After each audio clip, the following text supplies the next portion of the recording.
নমস্কাৰ জ্ঞান বিকাশ ইউটিউব চেনেলৰ আন এটা ভিডিঅ'লৈ আপোনালোকে সকলোকে স্বাগতম জনাইছো। আজিৰ এই ভিডিঅ'ত আমি কোনো পঢ়াৰ টপিক লৈ আলোচনা নকৰো, যেহেতু আমি ইতিমধ্যে গম পাইছো যে বিএড এন্ট্ৰেন্সৰ ফাইনাল মেৰিট লিষ্ট ওলাই গৈছে আৰু ইয়াৰ ওপৰতে ভিত্তি কৰি বহুত কলেজতে কি আছে বিএড এডমিশনৰ প্ৰচেছটো আৰম্ভ হৈছে। তো আজি মোৰ দ্বাৰা সম্ভৱ নহয় যে মই মানে অসমত যিমান কেইটা গভৰ্ণমেণ্ট বিএড কলেজে হওক বা প্ৰাইভেট বিএড কলেজে হওক গোটেইবোৰ বিএড কলেজৰ সম্পৰ্কে আলোচনা কৰো বুলি, কিন্তু মই যোনখন বিএড কলেজত পঢ়িছিলো বননগৰ বিএড কলেজ হৰভোগত আছে, আমি পাৰ্টিকুলাৰলি সেই কলেজৰ বিষয়ে আলোচনা কৰিম কি কিমান পাৰ্চেন্টেজ অফ কাট অফ যাব পাৰে, যোৱা বছৰত কিমান পাৰ্চেন্টেজ গৈছিল, তাৰ আগৰ বছৰত কিমান পাৰ্চেন্টেজ গৈছিল, আমি তাৰ বিষয়ে আলোচনা কৰিম। লগতে আমি আৰু দুটা বিএড কলেজৰ বিষয়ে আলোচনা কৰিম। এখন হৈছে বঙাইগাঁও বিএড কলেজ আৰু এখন হৈছে আতিউৰ ৰহমান কলেজ অফ এডুকেশ্যন কলকাছিয়াত আছে। আশা কৰো এই ভিডিঅ'টোৰ পৰা আপোনালোকে অলপ জ্ঞান পাব আৰু এই ভিডিঅ'টো আপোনালোকৰ ভাল লাগিব। যদি এই ভিডিঅ'টো ভাল লাগে তেনেহলে ভিডিঅ'টো লাইক কৰিব, শ্বেয়াৰ কৰিব আৰু চেনেলটো সাবস্ক্ৰাইব কৰিব।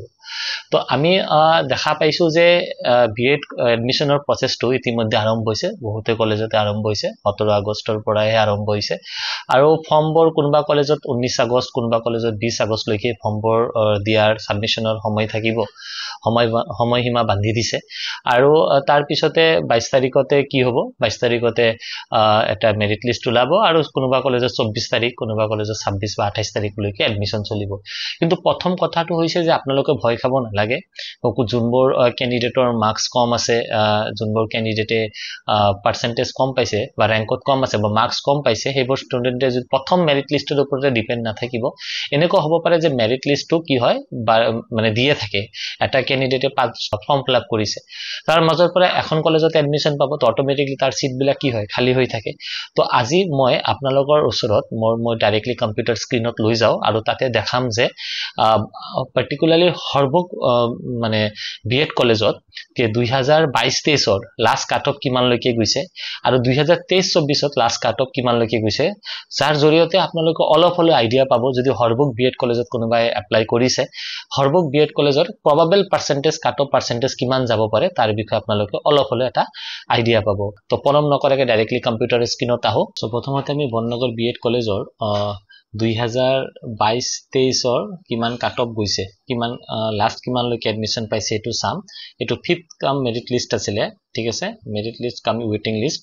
তো 5 নম্বৰ মেৰিট লিষ্ট মাৰিছিলে, ইহঁতে ইস্যু কৰিছিলে আৰু ইয়াতে দিছে 2022-23ৰ। আমি চাও যে লাষ্ট কিমান মাৰ্ক লৈকে পাইছে। তো জেনাৰেল অপেনত জেনাৰেল ক্যাটেগৰীত মৃদুল সিল আছিলে, 107ত পাইছে। তাৰ পিছত ৱেটিং লিষ্টতো আছিল 105 লৈকে দিছে। তাৰ পিছত ইয়াতে এসটি প্লেনত লাষ্ট কিমান 100 লৈকে গৈছে।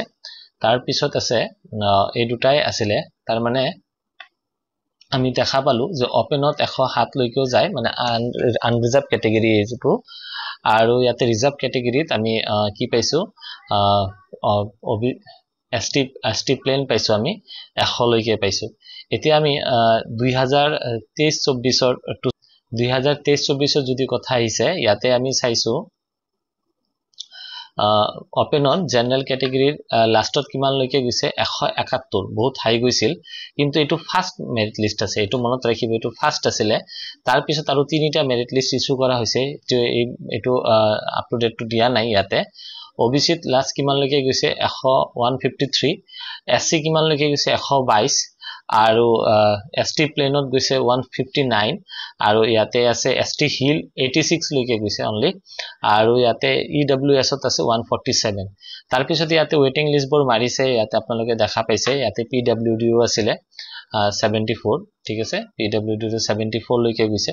তাৰ পিছত ইয়াতে আপোনালোকে দেখা পাইছে যে 149 লৈকে ৱেটিং লিষ্টতে আহিছে। তো আপুনি প্ৰবাবল এটা আইডিয়া ল'ব পাৰে যে 120ৰ পৰা 130 হলে আপনি ৰিজাৰ্ভ ক্যাটেগৰীত পাব, আৰু এসসি মোটামুটি 100ৰ পৰা 120-130 হলে আপোনাৰ পোৱাৰ চান্স আছে। এইটো নহয় যে ফাৰ্স্ট লিষ্টত পোৱা নাই বুলি সেকেন্ড নাপাব, আপুনি আপ টু ডেট নোটিছবোৰ লৈ থাকিব, চাই থাকিব যে মানে সিটবোৰ খালী আছে না নাই, কলেজে মানে আকৌ মেৰিট লিষ্ট মাৰিছে না নাই, সেইবোৰ চাই থাকিব আৰু তাৰ ওপৰতে এডমিশন তো ল'ব পাৰিব।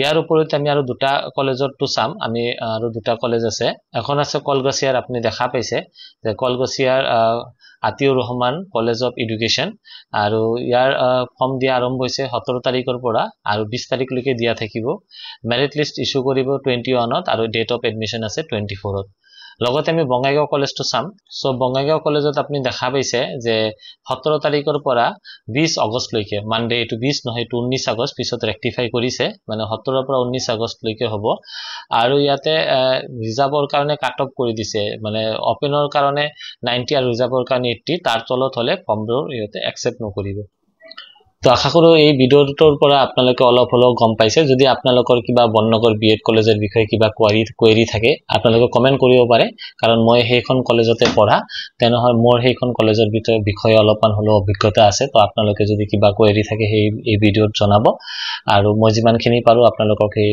ভিডিওটোৰ জৰিয়তে আপ টু ডেট ইনফৰমেশন বিলাক দিয়াৰ চেষ্টা কৰিম থ্যাংক ইউ ধন্যবাদ